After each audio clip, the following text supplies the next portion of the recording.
Hola amigos, bienvenidos al nuevo podcast de 50 Maestros. El día de hoy tenemos un invitado que estoy seguro que les va a gustar mucho escuchar. El día de hoy nos acompaña Miguelito Cárdenas, entre otras cosas a las que se dedica, es profe ya por más de una década de emprendimiento en la Universidad de Cuenca, y si es que ahora vos tienes un negocio, un emprendimiento, una empresa, y si el Miguelito te dio clase, de ley te enseñó algo full chévere.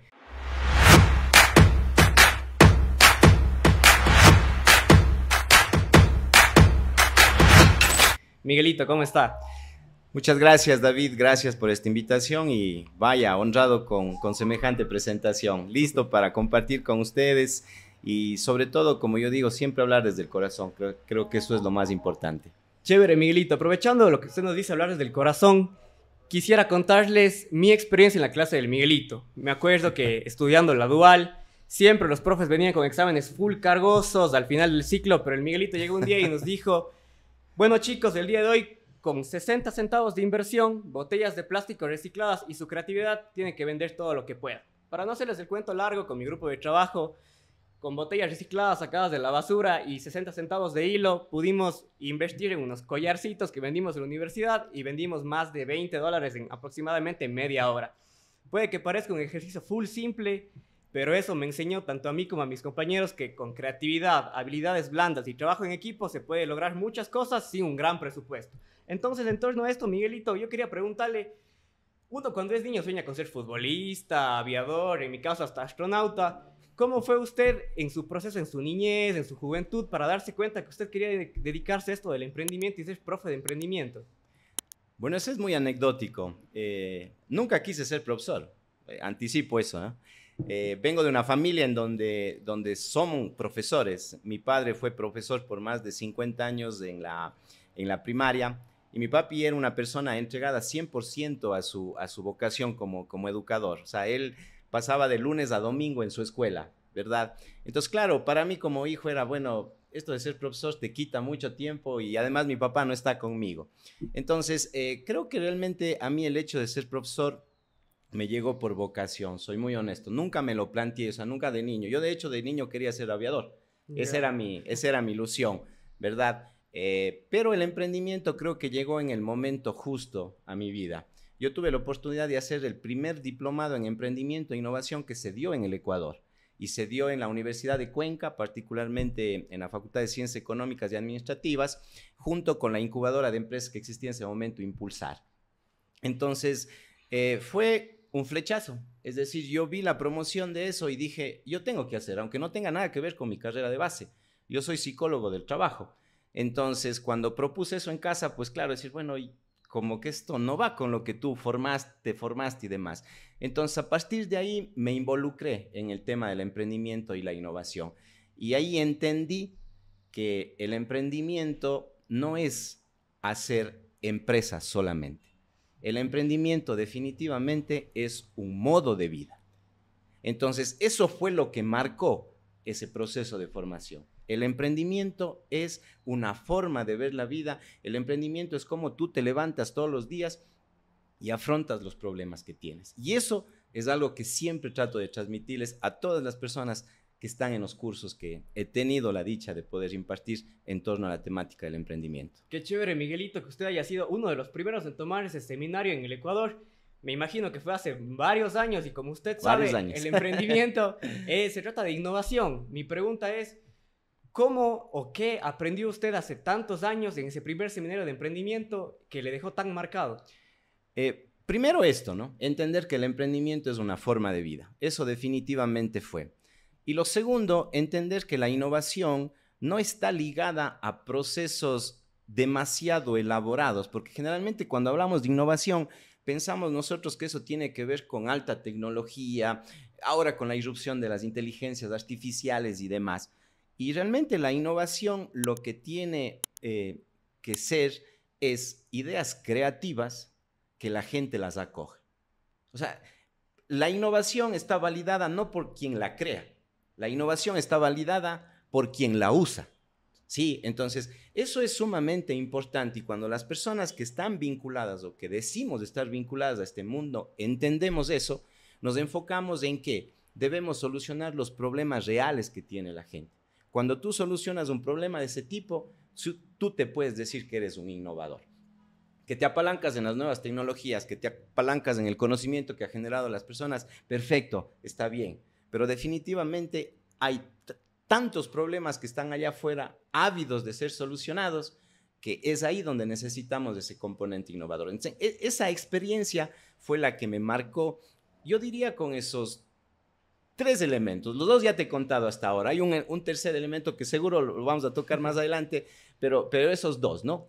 El emprendimiento es una forma de vida y la innovación es generar de manera creativa soluciones a los problemas diarios que tienen las personas. Qué chévere, Miguelito, que desde el primer seminario que se dictó en el Ecuador hasta el día de hoy, siempre cuando se habla de emprendimiento se asocia a la innovación. Ahora quisiera pasar con la siguiente pregunta. Yo sé que usted es una persona, un profe, que practica lo que predica. Entonces, quisiera que me cuente su experiencia, cómo fue ese primer emprendimiento que tuvo, qué le salió bien, qué le salió mal. Quisiera que me cuente un poquito más sobre eso. Yo creo que el tema del emprendimiento es, vuelvo a repetir, algo que uno lo hace consciente cuando tiene la oportunidad de involucrarse en ese mundo, ¿no? Esta pregunta me han hecho varias veces algunas personas y siempre respondo de la misma forma. Para mí, mi vida misma ha sido un emprendimiento, pero eso yo no lo sabía hasta cuando tuve la oportunidad de involucrarme en esto. Y voy a tratar de poner todos 3 ejemplos para no hablar en primera persona. Primero, me hice en un deporte que para las condiciones físicas que yo tengo no es el más indicado. El básquet. Toda mi vida ha estado ligada al básquetbol. No tengo la talla para ser un basquetbolista, pero he podido desenvolverme, he tenido la oportunidad de estar en la selección del colegio, en la selección de la SUAY, ser preseleccionado nacional y hasta el día de hoy poder jugar, como yo siempre digo, es un gusto que todavía puedo aguantar al menos un cuarto junto a muchachos de 20 años, ¿no? Entonces, me hice en ese espacio. 2, alguna vez alguien me dijo que para una persona como yo iba a ser imposible llegar a la Universidad de Cuenca. Yo decía, ¿por qué? No, que es muy complejo, es muy complicado, siempre debes tener padrinos, gente que te ayude, que te apoye. Llevo 12 años siendo profesor de la Universidad de Cuenca y mi única herramienta ha sido mi capacidad. Eso es lo único con lo que yo me he defendido. Entonces, creo que ese es un elemento. Y tercero, es el hecho de acompañar a una persona. Y para mí esa persona es sumamente importante. Y a veces también lo digo esto en mis seminarios. La verdadera emprendedora aquí es mi esposa. ¿Ya? Y estoy con un reto. Estoy tratando de escribir todas esas experiencias y se va a llamar Todo aprendí de ella. Entonces ella tiene esa capacidad entre la ingenuidad y la genialidad, para ver negocios donde el resto no los ve. Ella lleva ya 25 años trabajando en una línea de negocio y cada vez que yo tengo una charla, una conversación con ella, aprendo. Junto a ella fundamos una primera empresa, ¿verdad? Y claro, pues nos hicieron lo que a todos los buenos emprendedores nos hacen, ¿no? El pez grande vino y nos comió, ni siquiera como un pez pequeño, prácticamente éramos irreconocibles para ellos. Entonces, esa empresa fue nuestro primer emprendimiento formal, digámoslo así. No ganamos dinero, tampoco lo perdimos, pero creo que lo más valioso de todo eso fue la experiencia, el aprendizaje. Es decir, eso que a ti te permite generar una nueva iniciativa. Y hoy estamos ya con una nueva empresa en donde mi esposa obviamente es la que dirige, la que está ahí al frente de eso. Y en mi caso particular tengo mi empresa personal que se llama Miguel Cárdenas Calle. Yo me dedico a más de la docencia, a temas de capacitación y consultoría. Lo chévere de esto es que gran parte de mi cartera de clientes son mis exalumnos. Entonces creo que ahí se ha hecho un trabajo interesante porque ellos ya no tienen nada que ver conmigo, ya se graduaron en la universidad, pero siguen confiando en lo que nosotros hacemos. Entonces, hay un resumen pequeñito, ¿no? Como tocando diferentes aristas de qué es hacer de la vida misma un emprendimiento. Chévere, Miguelito. Qué gara escucharle que desde el primer emprendimiento hasta ahora su empresa formal que tiene ha constituido siempre con su esposa. La última pregunta en torno a estas historias, me gustaría decirle, en todos estos años de experiencia emprendiendo, si bien es cierto, en un primer momento esa gran empresa le comió a su empresa chiquita o irreconocible, como usted lo dice, ¿qué le diría el Miguel del presente a ese Miguel del pasado? Como consejo, no te rindas, haz esto de esta manera. ¿Qué le diría usted? Directamente, el emprendimiento es una amalgama de razón y emoción. En la primera parte siempre va a estar presente un 90-95% de emoción, pero a eso vos le tienes que poner razón. Entonces, si vos me dices, si vos te vieras con el Miguel de esa época, yo le pusiera a ese Miguel más razón. ¿Y razón de dónde? Fórmate. Lo que te da la universidad no es suficiente. Siempre hay algo que aprender. 2, comparte experiencias. O sea, busca gente que no sea igual a ti. Esa es una de las cosas en las que más me ha costado a mí. Yo antes era una persona que me relacionaba solo con aquellos que les veía cercanos, pero resultaba que aprendía poco o nada porque era gente similar a mí. Cuando me comencé a relacionar con otras personas de pensamientos muy diversos, de maneras de ver la vida diferentes, entendí que ahí están las fuentes de aprendizaje.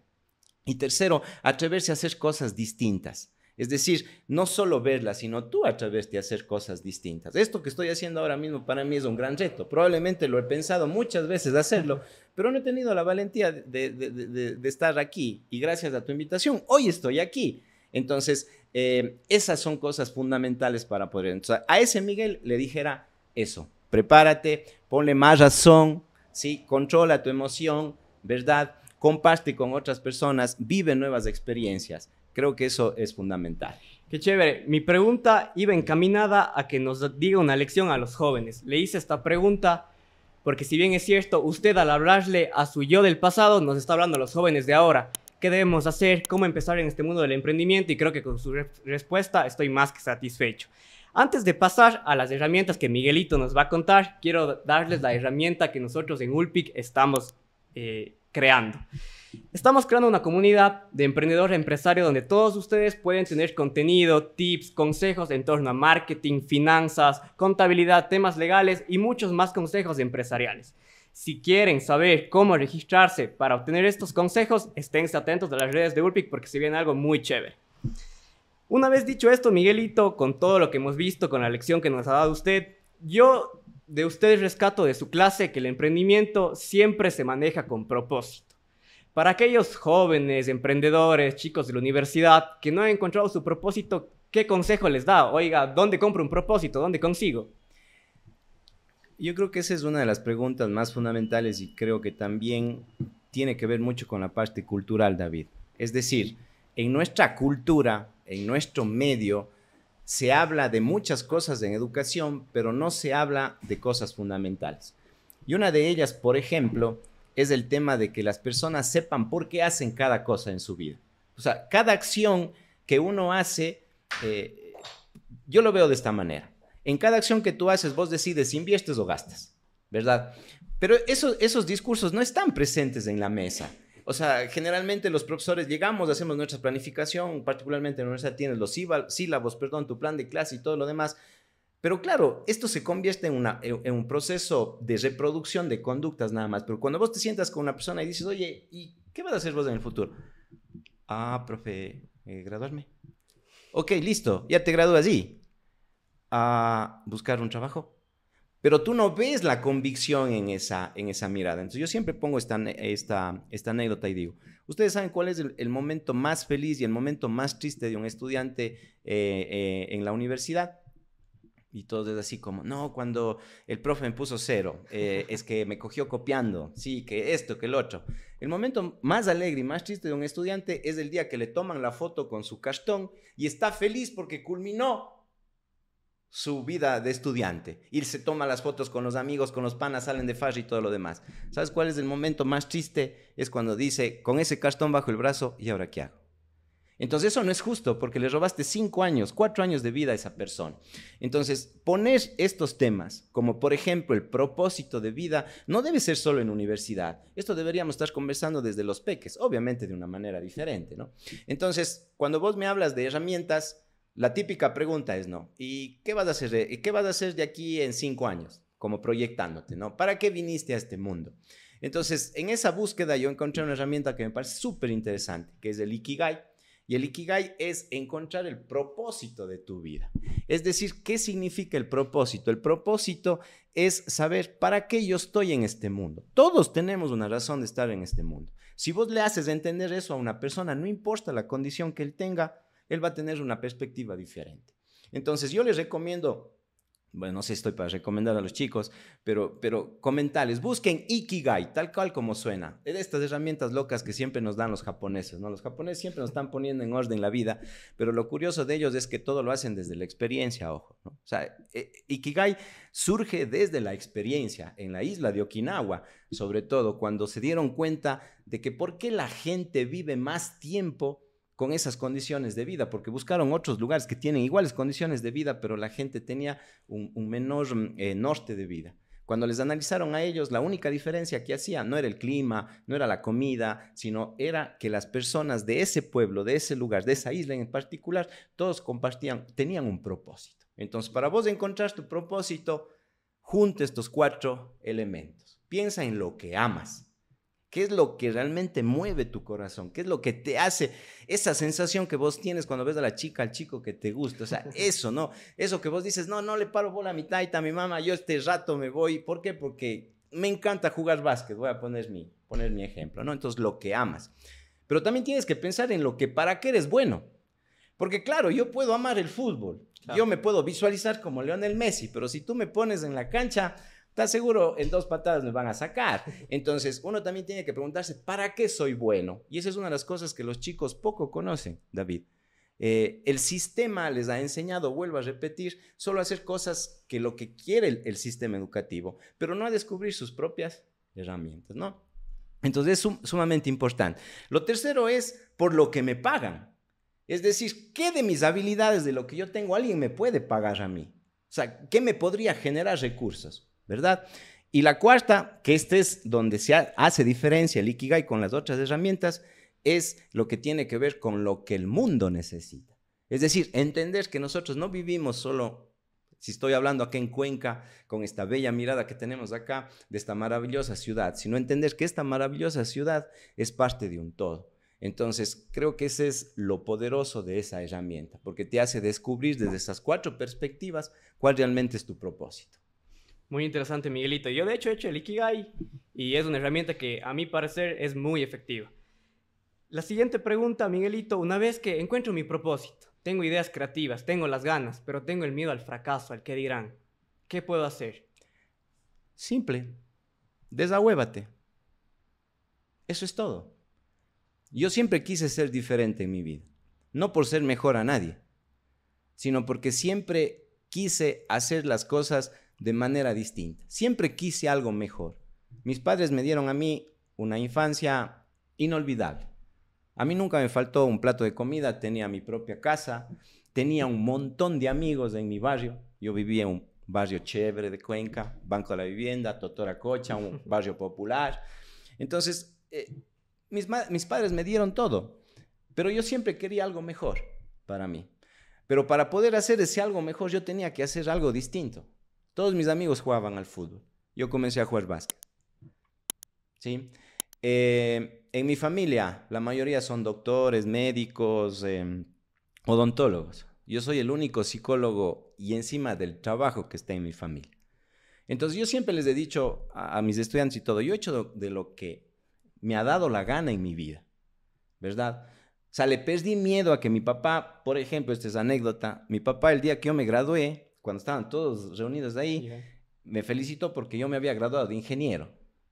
Y toda la gente era así como, no es ingeniero, es psicólogo del trabajo. Y mi mamá de lado así le jalaba. Pero claro, yo después entendí que en mi imaginario mi papá quería que yo sea ingeniero, claro, ¿verdad? Entonces, siempre he hecho de mi vida lo que yo he querido, ¿sí?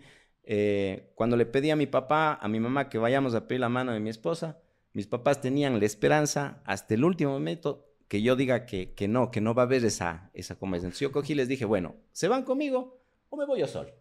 Entonces, ¿por qué les cuento estos elementos así como muy personales? Porque yo considero que la vida es eso, es de experiencias. Entonces, el mensaje es, la gente siempre habla, métanse esto en la cabeza, hagas bien o hagas malas cosas, la gente siempre va a hablar. Entonces, si la gente siempre va a hablar, pues que te digan que has hecho algo mal, listo, es parte normal de la vida. Y el mundo está hecho para la gente que quiere hacer cosas diferentes. Entonces, si vos quieres hacer cosas diferentes, tienes que ser capaz de sobrellevar esa mochila, de que te digan pues que lo que vos estás haciendo no tiene sentido. y listo. Los resultados dirán después. Después dirán si este profesor, que alguna vez una subdecana de nuestra universidad me dijo, señor, acá no se viene a jugar, acá se viene a enseñar. Y claro, yo estaba haciendo una actividad de integración con mis estudiantes y me llamó a que haga silencio y que entre al salón de clase a continuar con mis clases. Entonces, claro, si yo hubiera tomado ese concepto de esta autoridad, que en su momento tenía sus razones, ¿verdad? Pero yo también tenía mis otras razones, probablemente no hubiera diseñado la actividad que tú viviste en clase. Entonces, desahuévense, chicos. Atrévanse a hacer cosas diferentes. Si ustedes siguen haciendo lo mismo, su vida va a ser la misma. Métanse eso en la cabeza. Y ahora tienen una gran ventaja ustedes, y eso sí quiero ser muy claro. Ustedes tienen el mundo a su disponibilidad. Ustedes tienen la información a un clic. Ustedes ya responden a una dinámica diferente. Su cerebro está entrenado de manera distinta. Por Dios, aprovechen todo eso que tienen. Muchas gracias, Miguelito, por esa lección, por esa enseñanza. Le agradezco mucho por su tiempo. Estoy seguro que la gente que nos está escuchando va a estar muy satisfecha con este podcast. Y recuerden, amigos, que profes muchos, maestros pocos. Gracias.